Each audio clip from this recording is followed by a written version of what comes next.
I would like to introduce you to my friend Billy. What's going on? How you doing, Good, Billy? bro. He runs a YouTube channel in which he catches Pokemon and teaches the world about catching Pokemon for a living. Fire. Just making sure he's not Jess. Lush and Brick Baby. And no, he's not on the Jack Like Jess program. So he hit me up. Why are you in town? What you up to? Just visiting some people. We got back from New York and Madrid doing Pokemon Go Fest. Nice. And I was like going to be burnt out. I used to live in the area, but now I live in Oregon. I'm like, I'm going to come back and visit some friends. What do you consider the status of the game, just for the outsiders right here, who probably are like on the cusp of going and catching a Charmander on a day-to-day basis? I used to play when it first was cracking. Yeah. And it was dope. I liked it a lot. Okay. Like life happens and shit. But yeah, no worries. Are those like people nearby right there? No, that's a rocket balloon. So like sometimes at 6 o'clock, yeah, there's a balloon that comes in and you can click in and fight whoever this is, catch a Pokemon from it. So how many people were at the Pokemon Go Fest?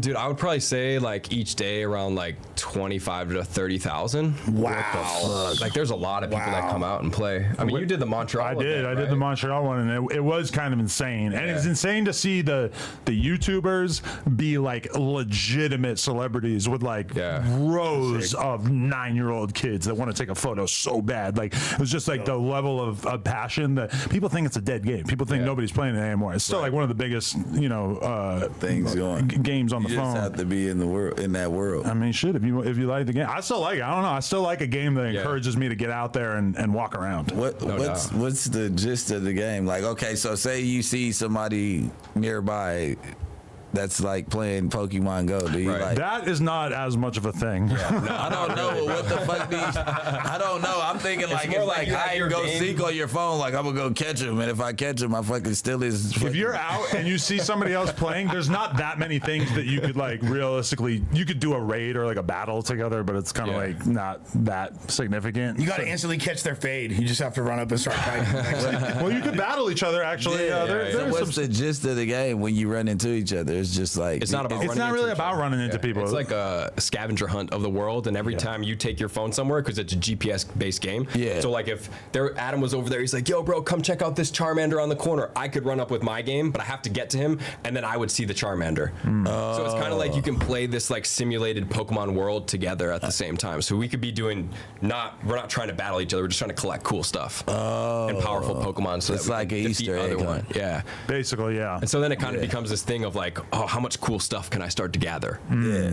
What's keeping you going after like 8-9 years of nonstop grinding and making the YouTube content? Yeah, dude, that's a good question, man. I just think that one, it's kind of becomes like part of like your daily habit. So it's like whenever I'm out somewhere, I'm like, gosh, I wonder if there's any cool Pokemon here. You know, like every time I'm somewhere, that's I know part that of it. struggle. Yep. And then like just finding better ones, you know, like doing trades with people, doing raids, and I kind of like have an elitist mentality with my Pokemon where I'm trying to get ones I can in the top and battle with those. And so then it's like, well, I could just use this one a little bit better, and then this one, and then they'll introduce the megas or something new comes out, right? And then also like the community is super dope, so it's nice to play with people that like enjoy being outside and catching Pokemon. What's like the biggest sacrifice you've had to make in a personal way, as far as has there ever been friendships or relationships or jobs that were kind of encroaching upon this? Is it fair to say like obsession? Because you kind of have to be. Yeah, totally. Yeah, is it an obsession or is it a job at this point in your life? Because sometimes when I've been around like full-time Pokemon trainers, I realize they might not have their phone out playing the game until it's time to film something. And I'm like, that's probably a healthier studio mind state where exactly kind of like where it's like for me, I'm literally walking around catching every last Diglett because I'm literally fucked up in the head. I don't know. No, I think I'm definitely a little bit of that.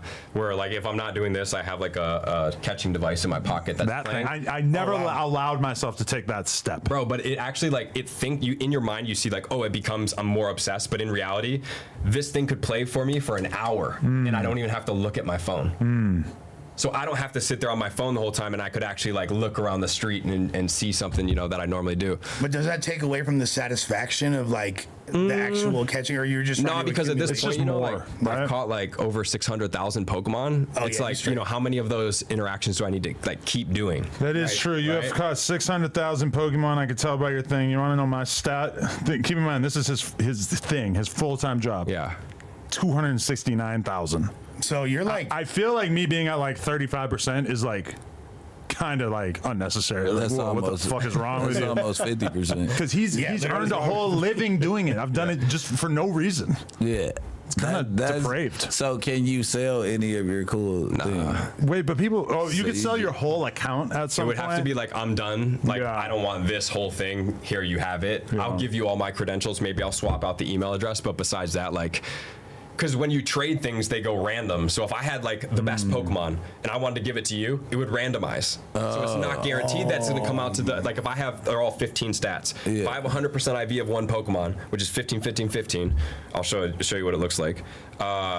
And I traded it to you, it would switch. So it would be useless. They've instituted a lot of French. guardrails on the game so that you can't just like trade your way into having like all the most the powerful cool shit. shit. there's no Pokemon nepotism. They try to keep the game like more diplomatic so that it's like Yeah, not. like, see how it lights up pink like that? Yeah. Okay. That's a full perfect let's Mewtwo. see. Oh, and he has like So that's a 7 98, right? perfect Mewtwo's. Okay. And then that would be, so that's like the best you can get. And then that's the shiny variant, right? Yeah. So that makes it even more rare. And then you have the shadow variant, which is rare. And then the shadow shiny variant, which is rarer. Yeah. Yeah. That's like the ultimate right there. This Yeah, is yeah. definitely the ultimate Pokemon. So I got super lucky on that one. Did you start off collecting cards? Yeah, but so I'm 36 and I feel like I've been at like kind of like the right point in all of the transition of stuff. So I only was out, like my first cards that I ever had were Generation 1 Yeah. booster box. Yeah. We would buy them from the store. The ones that are worth, that you buy a whole pack today is 500 grand. Yeah. Those were like my $2 cards. Wow. Yeah. So that was all I had back then. Is all of them the first edition booster box, literally packs that you still can buy have 'em? one pack now for 9,000. Like we would open it for $2. Yeah. Do you still have those? I have some of them, but like I was a kid, dude. Like I'm playing with them. Like know some of you them, just like- like what did I even do to this card? Yeah. I know you kind of like kick yourself in the ass. A Yeah. little So bit. part of the reason why he's here today is because we're going to do a lucky trade, which is what basically you can trade Pokemon. Yep. But by sending gifts back and forth, and I promise this was going to go back to a normal podcast and not have all this crazy language at some point in the future. But Yeah, you guys are speaking French. we have a lucky trade, which means that whatever we trade, it's going to be a lucky Pokemon, which basically makes it a little bit better than a regular Pokemon. Yeah. I'm not sure. What should I send you? You got anything in particular that comes to mind? Do you have anything? Ah, man, like what kind of shiny legendaries you got? Shiny. Not a Mewtwo. And He's not that dope. legendary. Where's your shiny Definitely had Mewtwo? Shiny Mewtwo's for sure. Oh, for sure. Shadow shiny? You ain't got no shadow shines. He's gonna take a look through my decks here and figure out what I'm working with. I'm not really married to anything Yeah. unless it's favorited. No, was that a crazy question, or like do people wind up? Is there a choice that has to be made for certain people if you want to fully live the Pokemon Go lifestyle? Like Like as a creator? yeah, as a like just in general, if it's something that you want to pursue. You got? Is there ever been like people, significant others, that are like, I can't mess with you. It's either me or Charizard.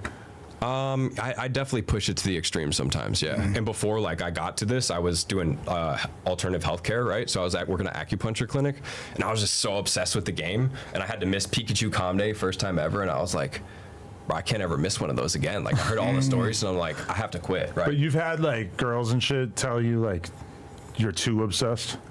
I mean, they were all understandable.